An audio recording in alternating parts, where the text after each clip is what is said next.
जय श्री राम दोस्तों, आज हम एक ऐसे महान योद्धा के बारे में आपको बताने जा रहे हैं जो अपने सर कटने के बाद भी एक हफ्ते तक लड़ते रहे।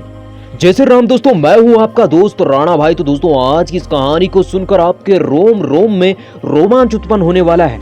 कैसे एक हफ्ते तक यह महान योद्धा बिना सर के लड़ते रहे, कैसे इन्होंने मुस्लिम सैनिकों को दौड़ाकर भगा दिया।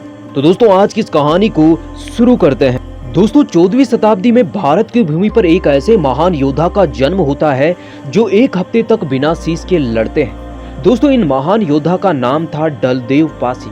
दोस्तों, आज भी इनका किला उत्तर प्रदेश के डलमाऊ क्षेत्र में मौजूद है।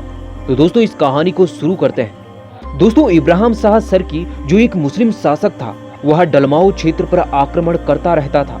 हर बार उसे करारी हार मिलती, जिसके कारण इब्राहिम सरकी अब इनसे युद्ध नहीं करना चाहता था। अब इब्राहिम शाह सरकी के दरबार में अब पंडितों का भी आना जाना लगा रहता था और कुछ पंडितों ने इब्राहिम शाह सरकी से कहा कि होली के दिन अगर आप डलदेव पासी पर हमला करोगे तो उस समय आप उनको हरा सकते हो, उसके अलावा आप कभी भी उन पर जीत हासिल नहीं कर सकते हो।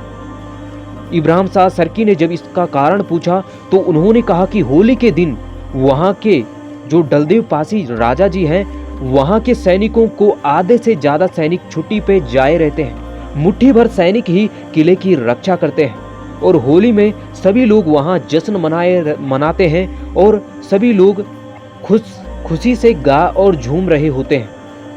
यह देखकर इब्राहिम शाह सरकी ने इसी बात का फायदा उठाया और अपने सैनिकों के साथ होली के दिन डलदेव पासी जी के किले पर आक्रमण कर दिया।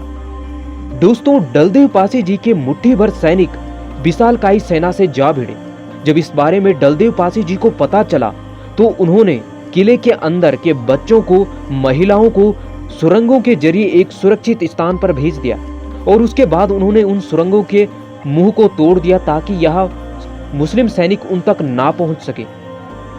और उसके बाद वह रणभूमि में अपने घोड़े पर सवार होकर रणभूमि में कूद गए।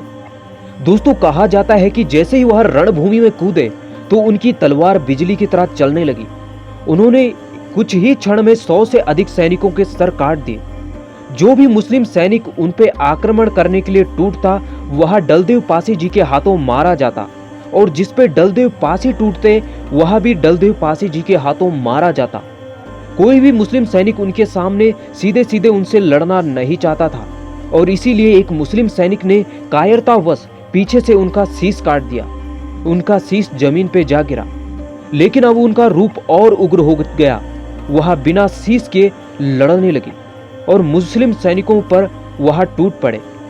दोस्तों, एक हफ्ते तक यह बिना शीश के लड़ते रहे और मुस्लिम सैनिकों से लोहा लेते रहे। इन्होंने बिना शीश के लड़ते हुए मुस्लिम सैनिकों को एक हफ्ते तक लड़ते रहे और उसके बाद इन्होंने मुस्लिम सैनिकों को किले से खदेड़ भगाया। और दोस्तों, इसी कारण आज डलमाऊ क्षेत्र के लोग होली एक हफ्ते बाद मनाते हैं। वह अपने राजा को सम्मान देते हैं कि उनके राजा एक हफ्ते तक बिना शीश के लड़े थे। तो दोस्तों, कैसी लगी आपको यह कहानी? दोस्तों, अगर आपने इस कहानी के बारे में पहले सुना था तो आप कमेंट बॉक्स में जरूर बताइए। दोस्तों, अगर आप इसी कहानी पर एक डिटेल वीडियो चाहते हैं तो हम डिटेल वीडियो भी लाएंगे।